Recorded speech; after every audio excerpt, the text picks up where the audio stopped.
Good evening, good evening, good evening. My name is Jessica Wright, and welcome to Strategic Networking in the Project Management Space. So, we're going to be focusing tonight on building influence and opportunities and being able to share. Tonight will be an interactive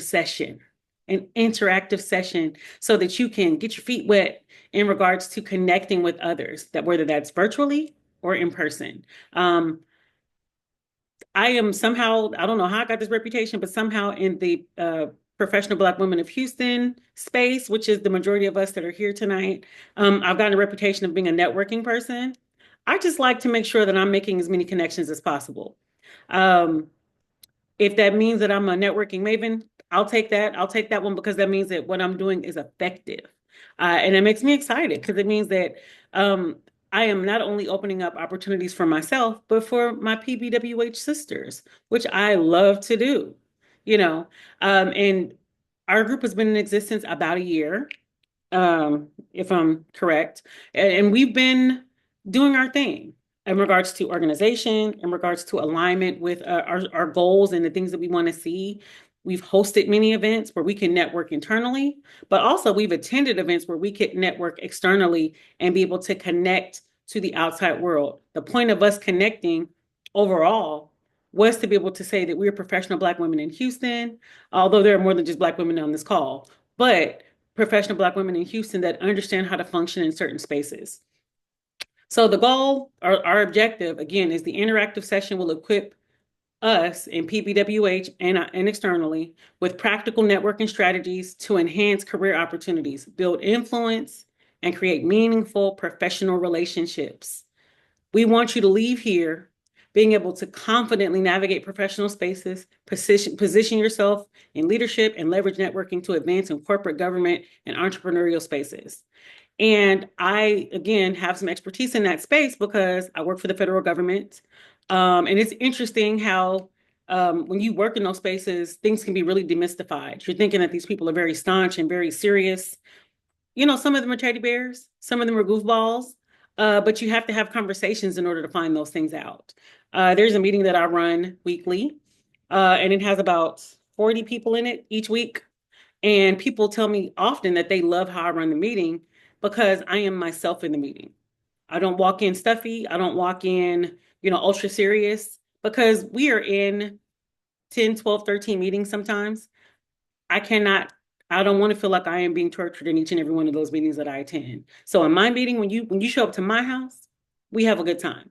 So I give people nicknames, I'm bringing up random songs, I'm forcing people to tell me recipes.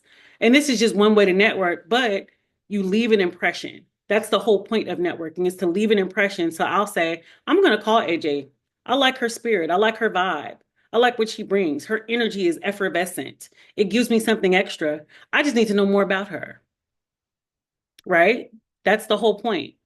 And she may or may not have something that would be useful to me besides her energy. But a lot of times that's enough, right? So I'm going to take a quick poll just, to break the ice because I want to hear what you all are thinking. And actually, AJ, that is literally who she is. She is energy, she is aura, she is charisma, she is vibrance, she is effervescence. She will shift the energy in a room without doing very little besides walking in a room. She'll do a hair flip. We're enthralled. We're intrigued. We love it. But again, that's what makes her who she is. But she's showing up as herself. But let's take a poll really quickly, just to kind of see how we feel about networking. Okay. All right. So let's do poll. I'm going to launch poll one, and we're going to give you about 60 seconds to go ahead and knock this one out. So go ahead and tell me how you feel about networking. I'd love to know.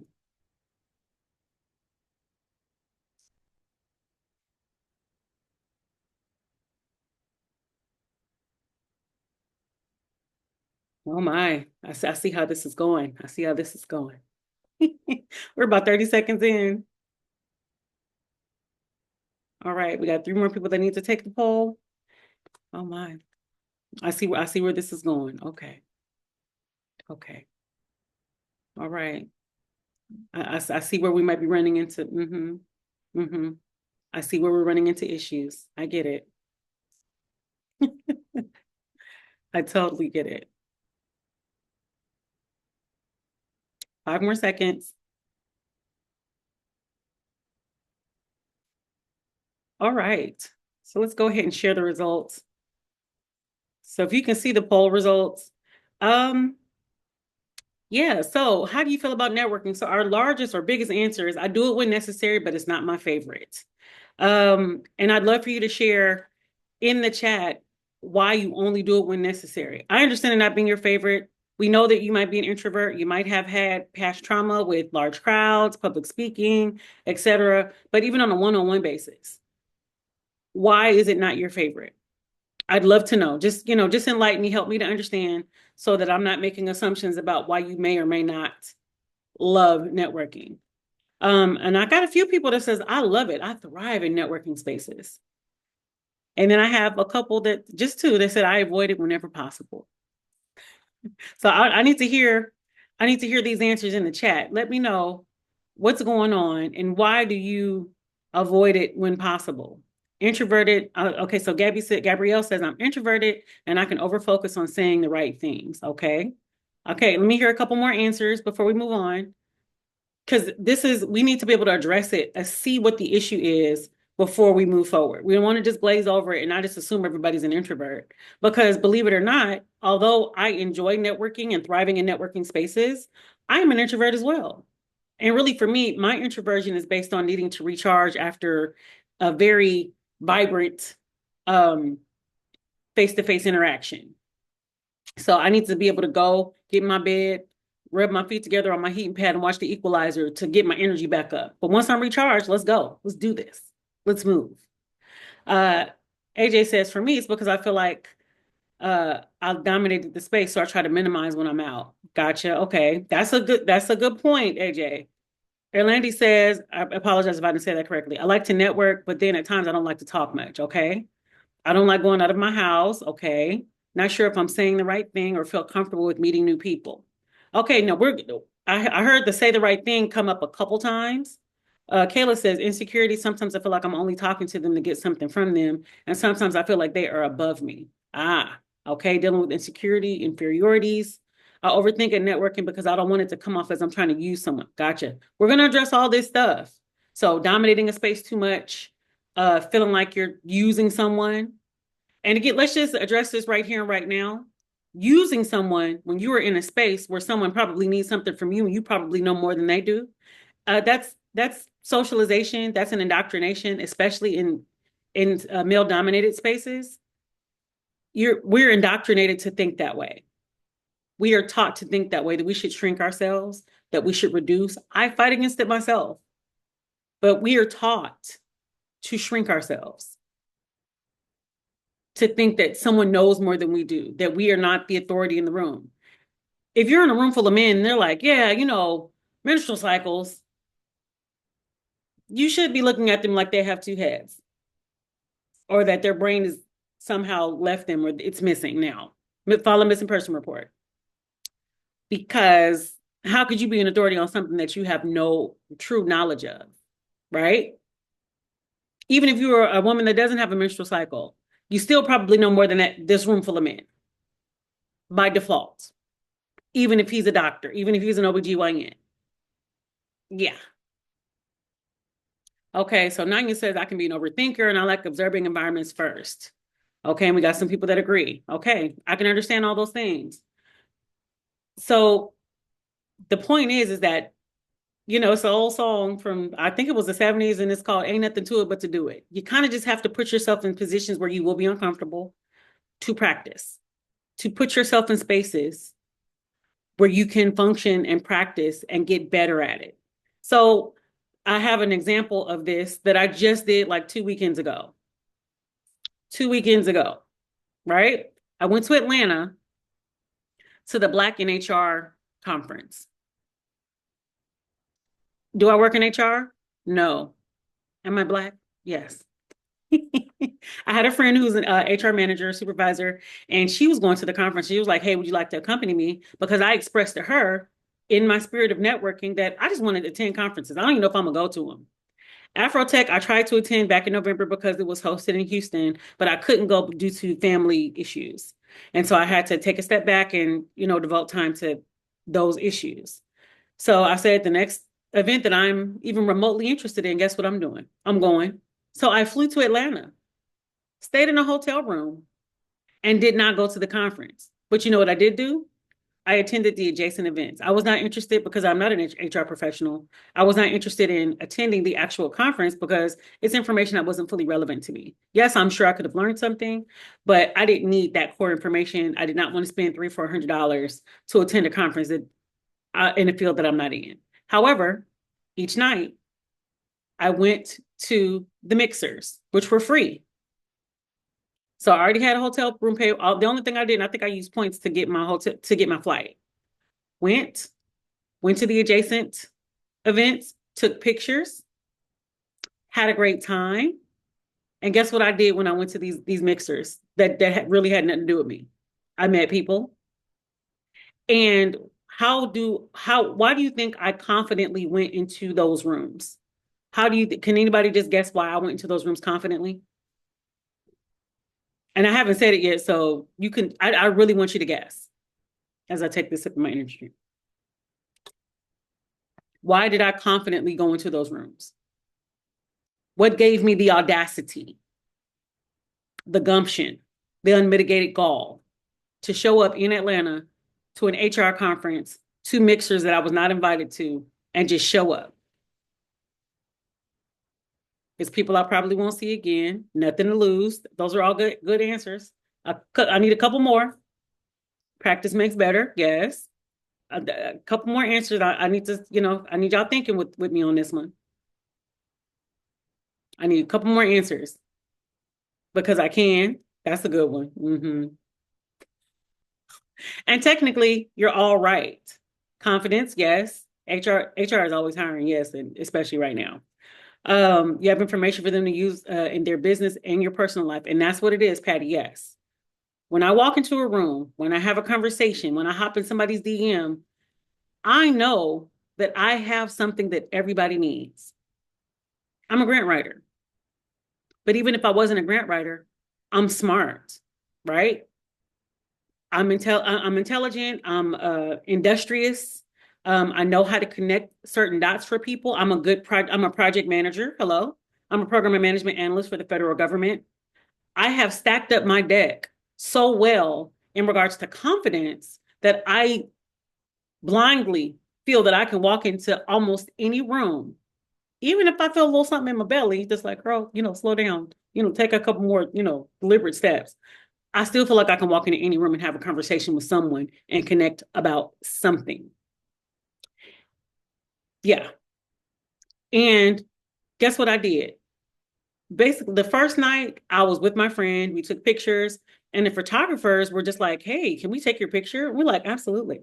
And I'll make sure I share photos about through the first night. And people were drawn to us, and we weren't doing anything special.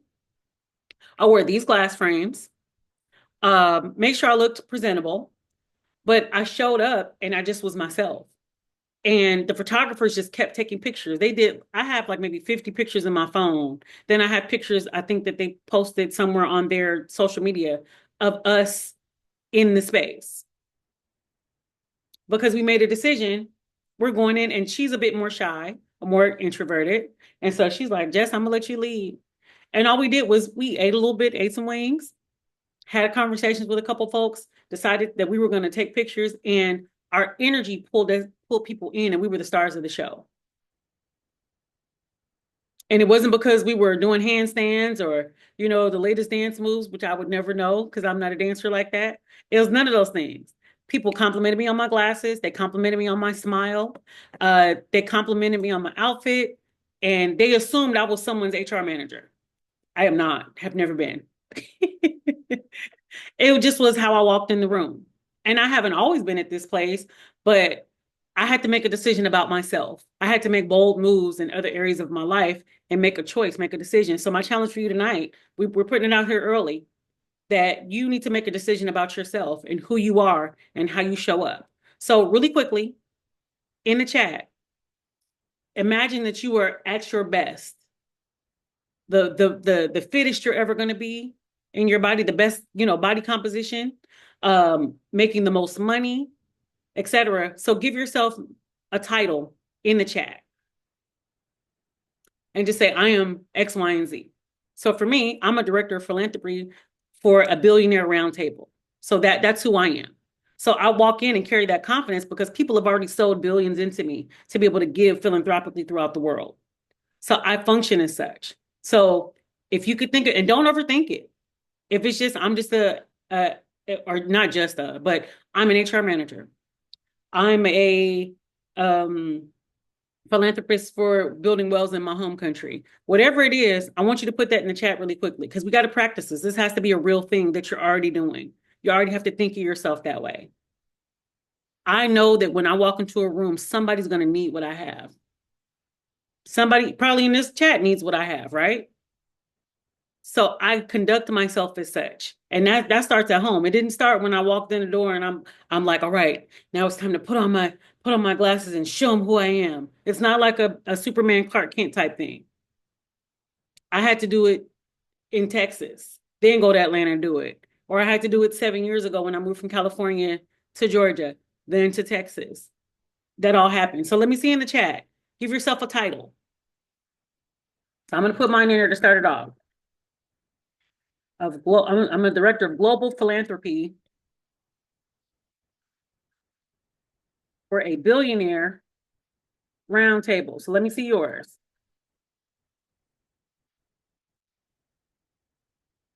I don't see this chat buzzing. Come on now. Let's go.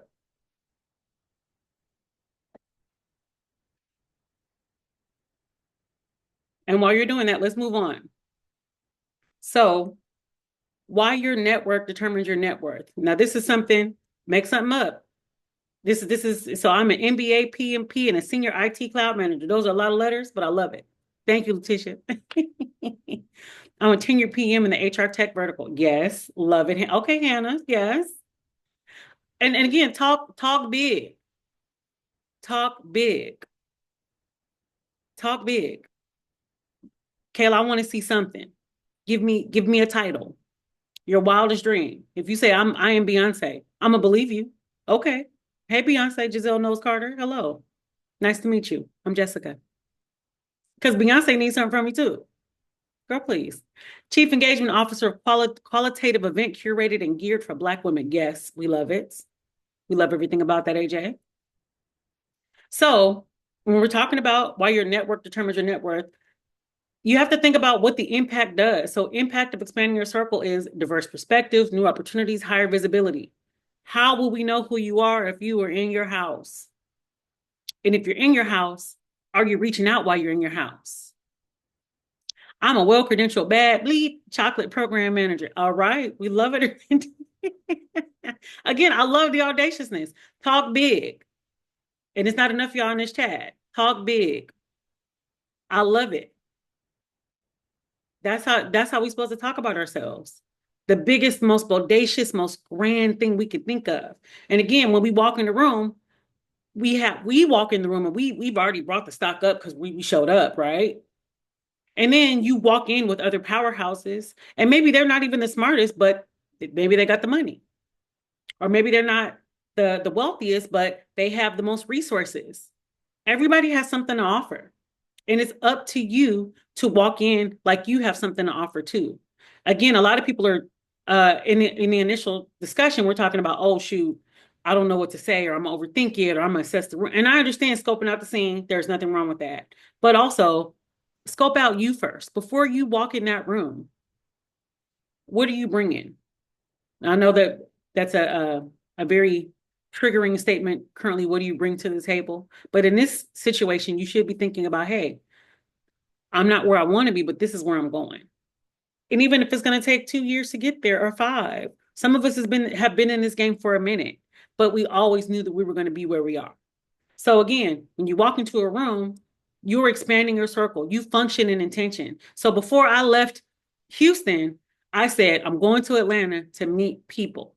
That second night that I went in for that second mixer, I sat in the corner on purpose because I said, I'm going to draw people to me. I sat in the corner on purpose because my friend that I was with, she was like, I'm going to go mingle. I'm stepping out of my comfort zone. I saw you working last night. I'm going to do something equally as good tonight.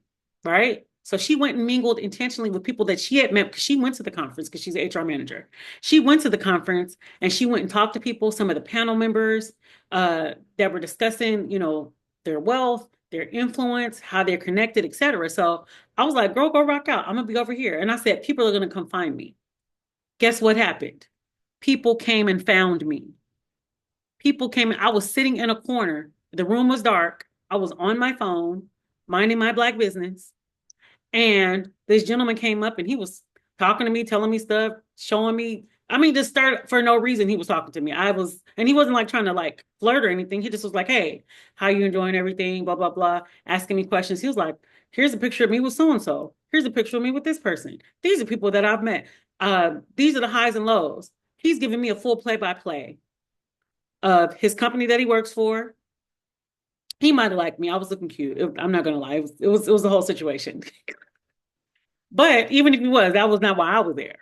And then a lady came up afterwards and was like, "Hey, were you in the conference today?" I was like, "No, I'm doing adjacent activities." Very honest, very focused. She's like, "What do you do?" I was like, "I'm a grant writer." She's like, "I've been looking for you," and I'm like, "I know." Does that seem a little arrogant? Maybe. It depends on who you ask. However, she knew she was looking for. I was like, "I know you've been looking for me because again, how did I walk in the room? How did I walk in the room like somebody needed something from me?"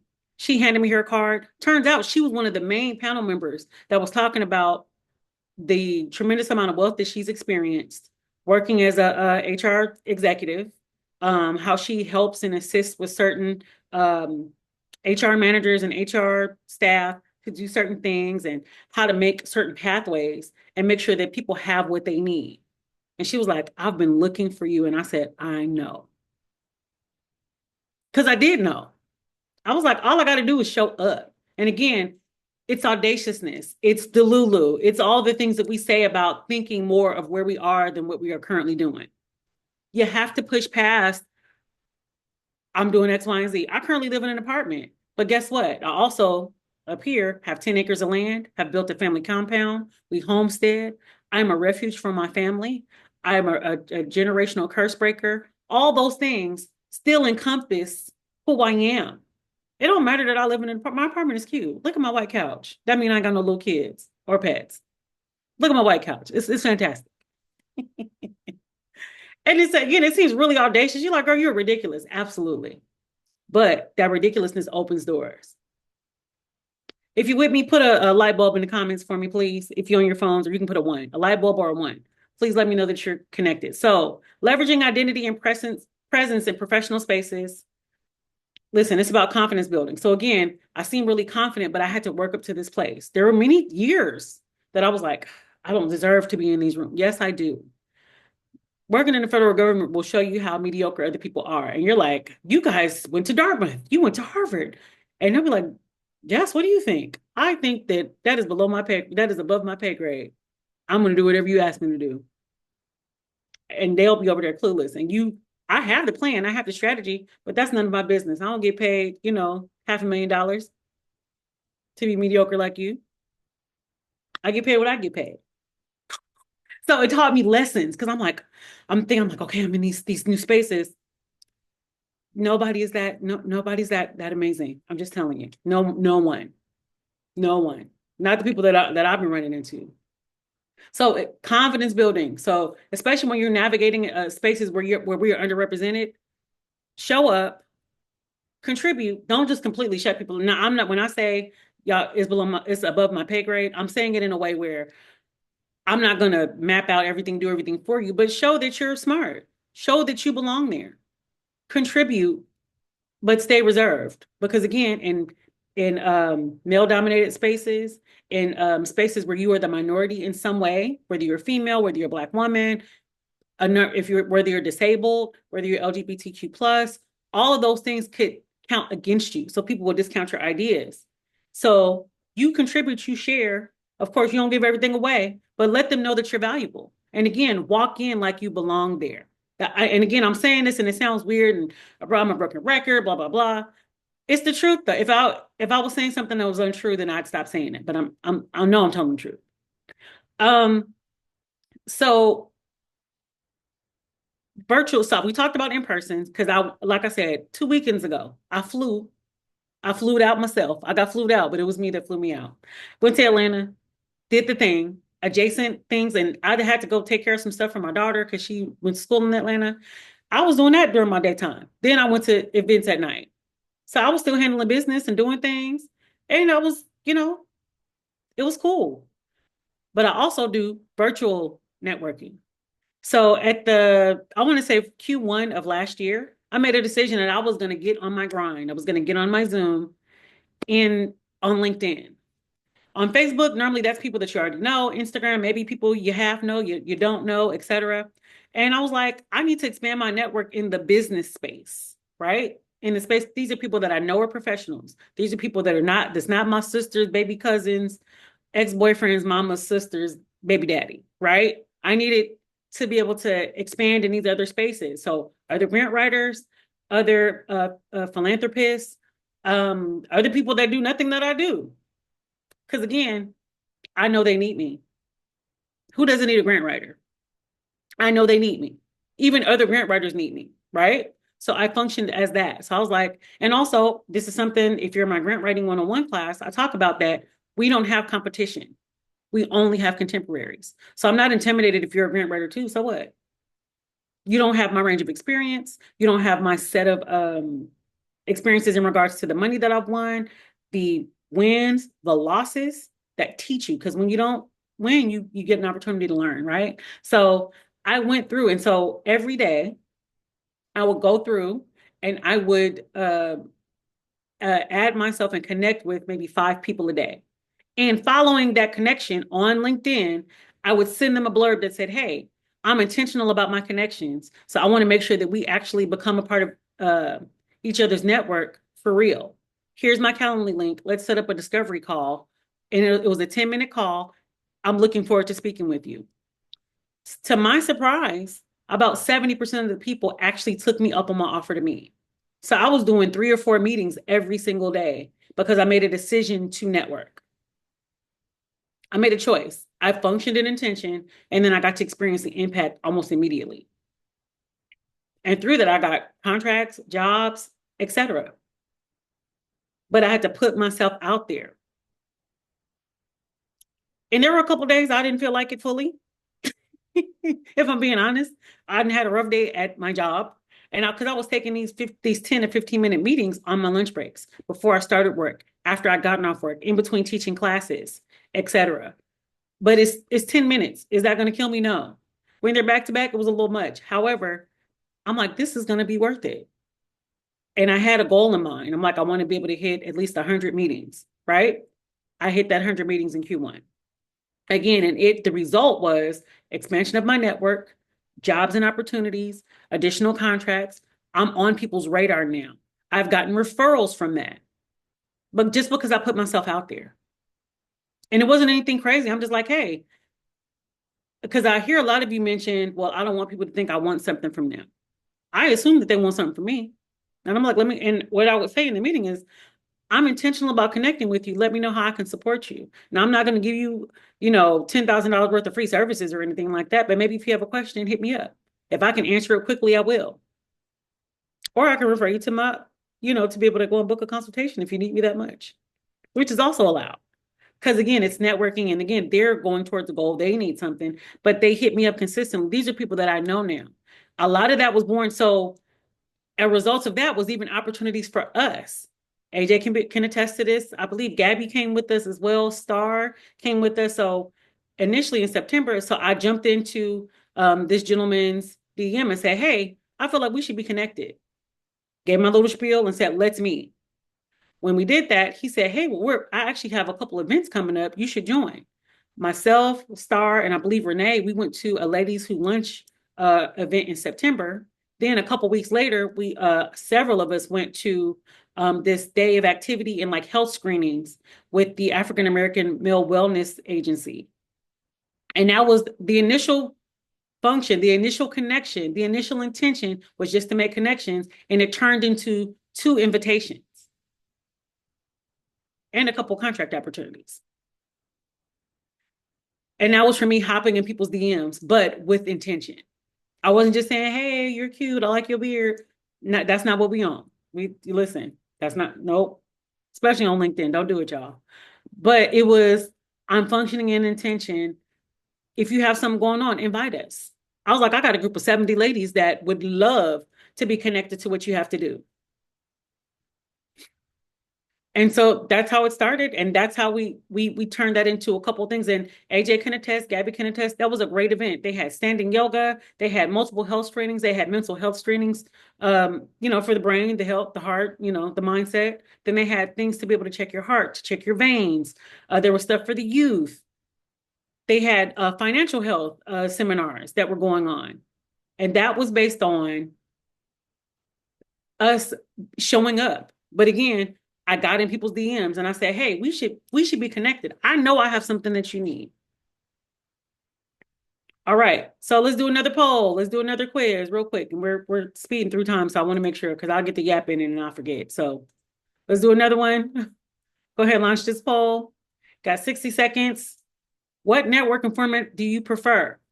In person networking events, virtual networking events, or I avoid both? Y'all be honest. So you just be at the house talking about, man, nobody invites me anywhere. And then I'm gonna automatically say you're not telling. I ain't gonna call you no liar. I ain't gonna call you a liar. I'm not. But I'm gonna say you're not telling the truth because we have events. We have in person and we have virtual. I know AJ got my back on that one. She gonna call you out for me. I ain't gonna have to say nothing. I'm not gonna have to say much. I am not gonna have to say much. Uh, But okay, so I'm seeing the results. We got 3 more people that haven't taken it yet. So in-person network events, virtual network events like LinkedIn, Zoom, Facebook, Instagram, and TikTok, all of them. Oh, AJ is very nice. Always very posh, very poised, but she gonna say something. All right, we reached the end of our poll. Let me go ahead and share these results. All right, so looking at this, oh, we got a tie. In person, so we got half that want in-person events, and then we have half that want virtual networking events, and then we have one little lone soldier that said, "I avoid both, baby. Leave me alone. I don't want to go to either one." So tell me the reasons why. So what, based on your preference? So for the folks that like in person, do you just feed off the energy of the crowd? Why do you prefer that?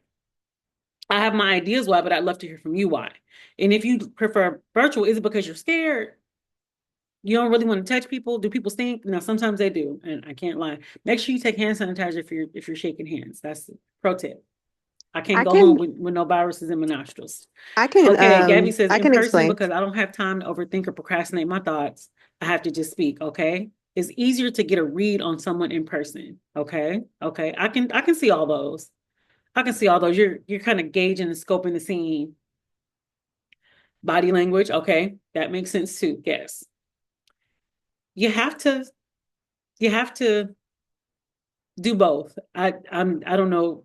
I don't know what you thought I was gonna say. You got to do both. Again, we have in-person events. We just had a vision board party where I was getting the feelings. I was welling up because of the beauty of how we were sharing and connecting. And we're getting feedback on lots of different things. We got to encourage and admonish one another. And there's nothing like that. There's nothing like that. And it's a safe space. And then on the virtual side, again, you get to have these interactions, but then as soon as this goes off, I can go lie back down in my bed. Love that for me. I ain't got to drive. I ain't got to do any of the things. So 90 says I prefer going outdoors because I spend the majority of my time at home, especially when I work remotely. And Kayla says I can do virtual, but in person is my jam. Okay. Yeah, in person is my jam too. But again, there's nothing like being able to, go ahead and, Superman into my pillows and, again, rub my feet together on my heating pad. So I get the appeal for both. Because you want to be able to have a balance. Okay, so developing self-awareness. So let's talk about developing self-awareness in public and private spaces. So how do you perceive yourself versus how do others perceive you?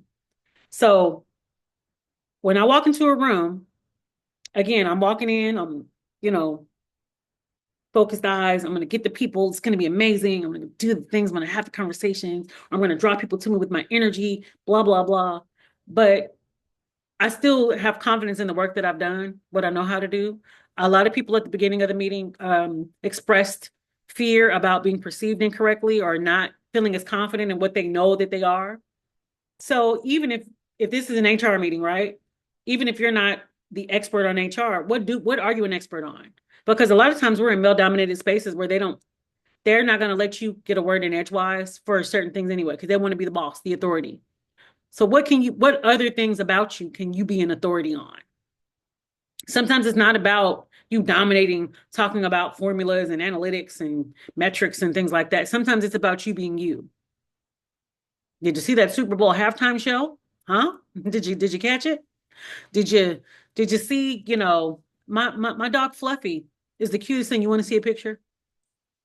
I went to this Pearl Jam concert. It was amazing. I don't know if Pearl Jam is still in existence. I have no clue. But have something to talk about, something that you could speak about comfortably. You don't always have to be an expert on the topic at hand, but you need to be an expert about something. So when you're talking about you, speak about something that you could speak about confidently. And your number one topic should be you. You should be able to tell me 5 things about you off the top of your head. I'm smart. I'm Black. I'm a woman. I'm a risk taker. I'm a grant writer. Those are random things. They can mean the same thing or mean something different, depending on who you ask. But those are things I could list off. When I'm talking to my grant folks, when I'm talking to my grant students, I make them recite their big four. And it's personal to them. Their big four is who you are, what you do, who you serve, and how much money do you need. That's their big four. And it's going to be different for everybody. So more than likely in this situation, it'll be your big three. Who are you? What do you do? Who do you serve? Because whenever we're doing this, we're always in service to someone. The how much money do you need may not be the same, but thank you, Kayla.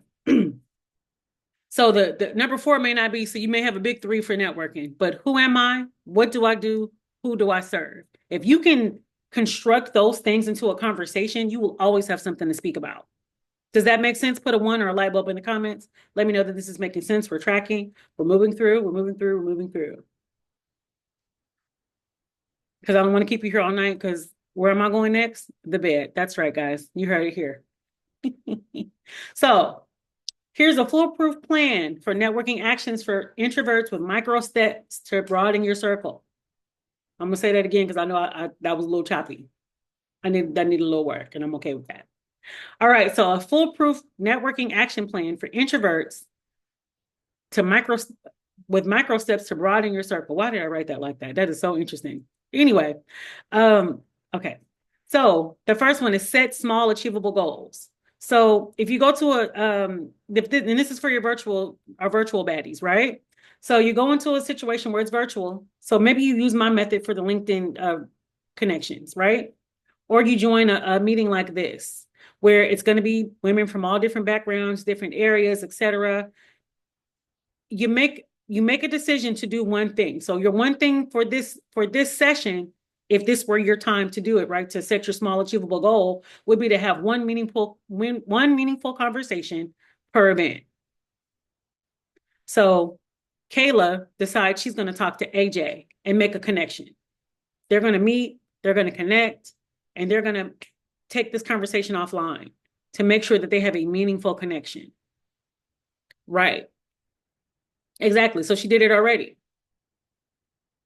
And I know my girl AJ has some conversation for her. We know that about AJ and we love that. We love that about her. Okay. So again, number one is set small, achievable goals. I'm going to have one meaningful conversation. Number two, use prepared conversation starters. What brought you to this event? What's the most exciting project you're working on? These are easy things that you know someone will be able to answer easily. It don't take a lot of thought. You're not asking them how they cured, foot fungus in Appalachian, trailer park puppies. We're not doing that. What's the most exciting thing about a project you're working on? And they say, oh, I love metrics, girl. That's my favorite thing. So there's always going to be something that you're excited about or something that you can pull on. And people like talking about themselves, right? Number three, use digital tools for low stress networking. Go to people's LinkedIn lives. Join conversations like this and have conversations with people you don't know. Engage. Do a cold open, do a cold outreach, and let it turn warm. Yes. Sandwich conversations. You layer that thing, layer it out. But the intention is to put yourself out there. And if you're only doing it once each event, though these are micro steps, these are things that you could slowly do. And I've seen you all do this in real time at our Friendsgiving. So no, not even our Friendsgiving, our first outing, after when we had our grant writing session and then our strategy session with myself and Star at the library in spring. um, we all went to Gringos after, right? I sat next to Miss Patty, who was very quiet, very cool and calm demeanor during our session at Gringos. She was a little chatterbox, but it was a setting where she felt more comfortable. We learned about her children. We learned about some of her life's plans and goals, how she found us. Except I remember that conversation because it was so impactful. It was also her birthday. I remember all those things. She made an impression on me. Miss Patty made an impression. And she's a quiet, God-fearing woman, but she's mighty. She's impactful. And how did I learn that? Because we had a meaningful conversation. We sat next to each other in that dinner setting and had amazing conversation. And I learned that because she made a choice and or a decision to open up. Does that make sense? And it was a micro step, but it was a step nonetheless. And you see how I retained the information from that first meeting where she found us on, I believe, Eventbrite. Wasn't even a part of our group at that point, but she put herself out there. She took a big leap, a big risk, because we could have, had horrible attitudes, etc. She didn't worry about any of that stuff. She just showed up. Step 4, have a follow-up strategy. Send a quick LinkedIn message within 48 hours of meeting people. Personalize something specific to the conversation to let them know that you were paying attention. People feel honored that you made and took time devoted to understanding them, to learning about them, to hearing them. Y'all not talking in the comments, but please say something in the chat if this is making sense. We're almost done. We're almost done. Okay, so expand your comfort zone gradually. Expand gradually, slowly. So maybe you're not ready to go to, the networking extravaganza where we're shaking hands and hugging people all day, right? But you go to a LinkedIn Live, you show up to situations and experiences like this. And then you maybe, again, use my strategy, go on LinkedIn and say, hey, I'm functioning in intention. How can I be of service to you? How can we be of service to each other? Are you hosting anything that I could attend? Are you doing anything virtually that I could attend? Go on Eventbrite, ask questions. It's possible. And it's all these things are available. People want you to come to their events. People want you to join their classes. People want to make an impact. And you giving up 30 minutes or an hour is an opportunity to do just that. So I'm gonna go through these one more time. Set small, achievable goals. Use prepared conversation starters. Use digital tools for low stress networking. Have a follow-up strategy, and then expand your comfort zone gradually. So that by the end of it, Miss Patty went from, I saw you on Eventbrite, to the last meeting we had last week. She's helping run the meeting and launching polls in the middle of the session and doing follow-up questions and on camera running a meeting. That's dynamic. And that was her putting herself out there and being a prime example of how to network and how networking works for you. That's how you do it. So takeaways, because again, I'm not holding you guys all night. Takeaways, I want you to create your own personalized networking plan. What is one action you'll take this week to expand your network? I want that in the chat. I know y'all might be multitasking, driving. Please be safe. If you're driving, don't type nothing.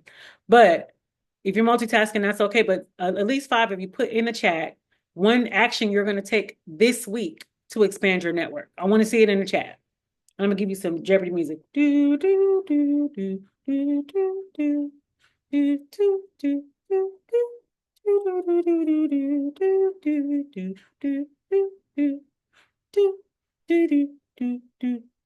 do do I want to see something in the chat. Find an event. Okay, Hannah, great. Kayla said, come up with her title. You're going to find some events to attend. Okay. We just need one thing you're going to do this week. And this week is almost over, so you may want to start tomorrow. But one thing, is it reaching out to somebody on LinkedIn that you've been admiring their profile? Is it going back to old networking? And Toya and following up on some LinkedIn conversations. Stephanie, I'm going to find some events to attend. Nice, nice. And you have to think about it again. I said that I put myself out there, had over 100 micro meetings through my LinkedIn virtual connections. Those turned into conversations, those turned into contracts, etc. Reaching out to more people on LinkedIn, Gabby. Orlando, I actually attended a networking event yesterday. So your job probably would be to reach out to those people within 48 hours. Even if you didn't meet them, but you know their names, find them. Follow up with a coworker to meet in person. We're remote and on different teams. I love that. If somebody that's already in your network, in your vicinity, make a connection, have a conversation. Thank you. Oh, so Miss Patty said, thank you. You impacted me. Also, I put your information in my contacts the next morning. You have something I need in the future. Also, I have learned a lot from you with the ladies in the group. Very powerful group of women. Thank you. AJ says she's been inboxing people. Kayla says I have a church conference coming up next week in Nashville, so I'll prep for that. All right. Now you have an arsenal ready to go, ready to knock this thing out. And if you're looking for events, not only does PWBH have stuff, but also Eventbrite is an easy one. Eventbrite.com is an easy one to find things because maybe there are external interests that aren't directly connected to project management, to other interests that you have, but you have like maybe you like museums, maybe you like live music, maybe you like pottery class. We should be expanding our network not just for work, but for things that interest us so that we get the opportunity. We get the opportunity to broaden our horizons in all areas because we can't just be all work and no play. There has to be balance. And we get down too. PBWH, we get down. Me and AJ have been to karaoke. We go to dinner, we go to extravagant dinners. We do the things, okay? We do the things, we look cute doing it. So I want to end here. If there are any questions, I would love to hear them now. Shoot them you're welcome to come on camera, or you can shoot them into the chat, and I'm happy to answer them. And we have about 10 more minutes. Orlando, welcome. Hi, make sure you come off mute. So the question I have is, Oh, I still can't hear you. Do you have your audio turned off or down? oh, Because I saw you come off mute, so I know that it's happening, but uh-oh. can you hear me now? I couldn't hear her.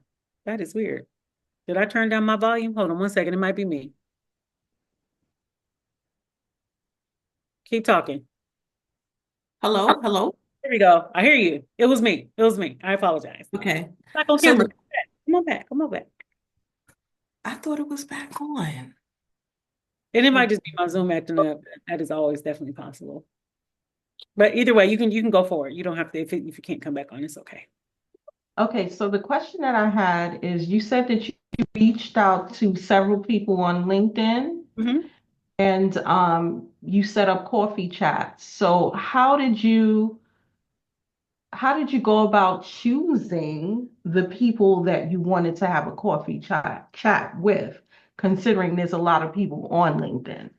Did Um, you choose other people that's in the same profession as you, or what did you do? I intentionally diversified who I sought out. So I would only do 1 to 2 grant professionals. Everybody or like anybody that was in like philanthropy, I only kept that to 2. I would do 5 total for the week unless I felt led to do more. I would do business people. I would do people that did things that were complete opposite of me. And I did that intentionally because I wanted it to not be one note where I only have grant writers on my feed or I only have project managers.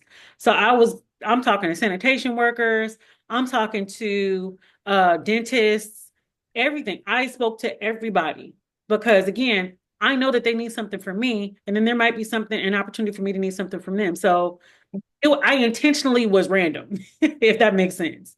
So I made sure that I capped off. The only thing that I did that was like very regimented was that I capped it off that it could only be 2 philanthropy professionals in any capacity. Everybody else had to be something different. And it forced me to get outside of my comfort zone of just talking grant writing all day, you know? Does that make sense? Yeah, thank you. You're welcome. Thank you for coming on. I appreciate that. No worries. Any other questions? Anybody else want to come up and get on camera and ask questions? We got a couple more minutes. Okay, so Kayla says, what are some good conversation starters when you're doing things when you're doing things to LinkedIn? So with LinkedIn, again, I kept it very simple and I was like, hey, my name is Jessica. I'm interested in connecting with you beyond just us making this connection on LinkedIn. Because you can add people all day and they'll just be like, oh, thanks. They may or may not say anything. I go through and I always circle back immediately and I pre-write it. And again, it has my Calendly link in there. And Calendly is free, guys, ladies. Calendly is free. I have a free account that I use and it's a setup for a 10-minute meeting. You can do 15, but I keep it at 10 because it forces people to function in intention. We don't have a lot of time. Let's get in there. Let's make this happen. And I go in there, I'm like, hey, I just wanted to make sure that I actually met you.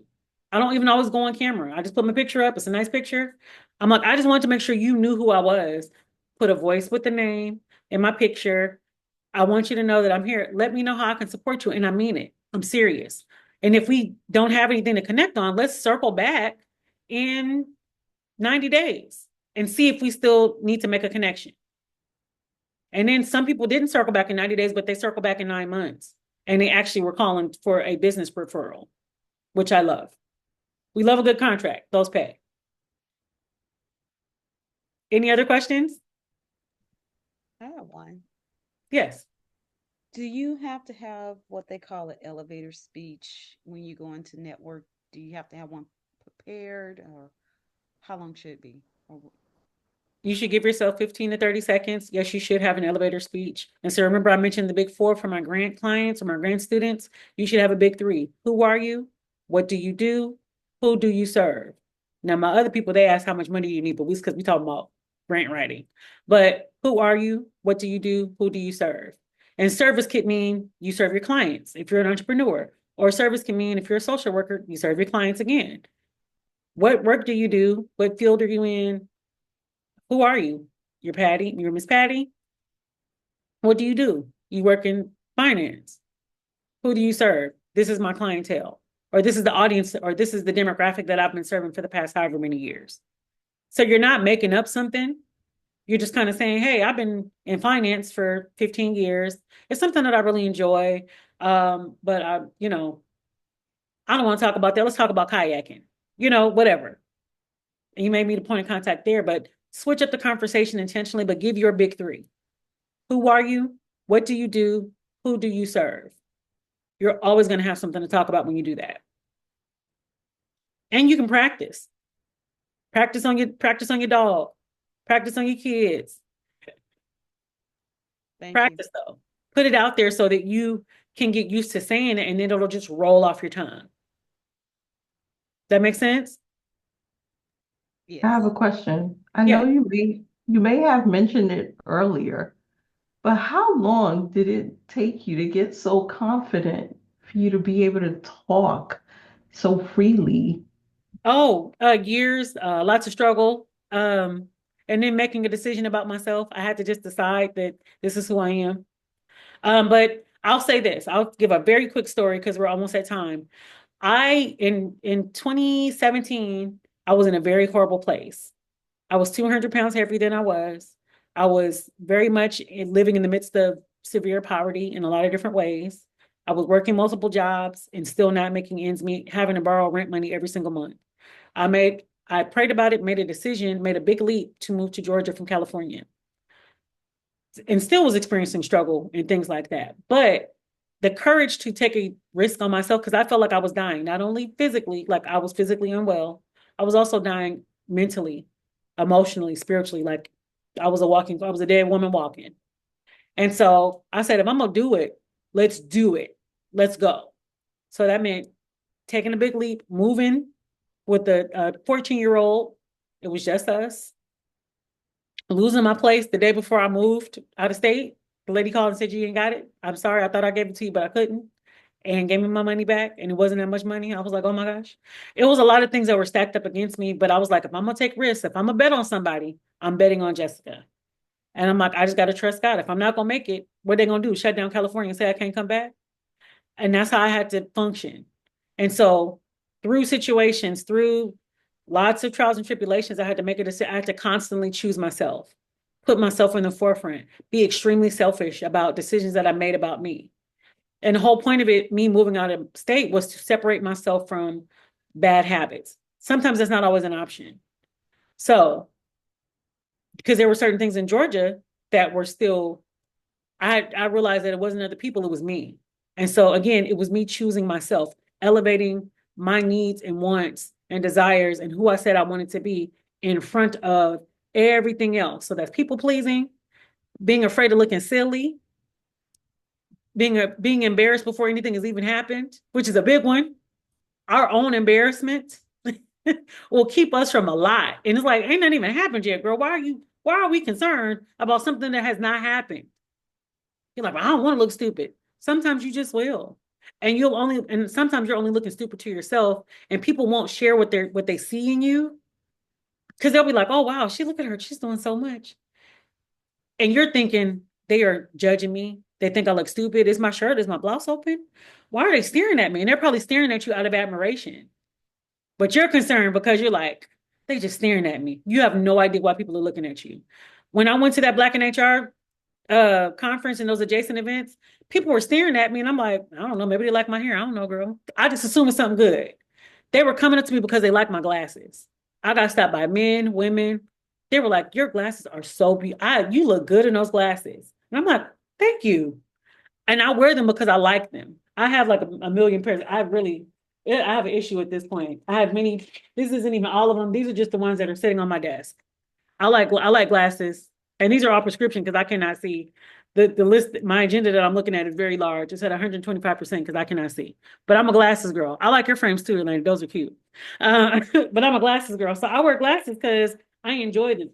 I pick something that makes me happy, and it ends up being a conversation starter because people enjoy that I enjoy the things about me, and it's not arrogance. It's not something weird. It's just me enjoying it.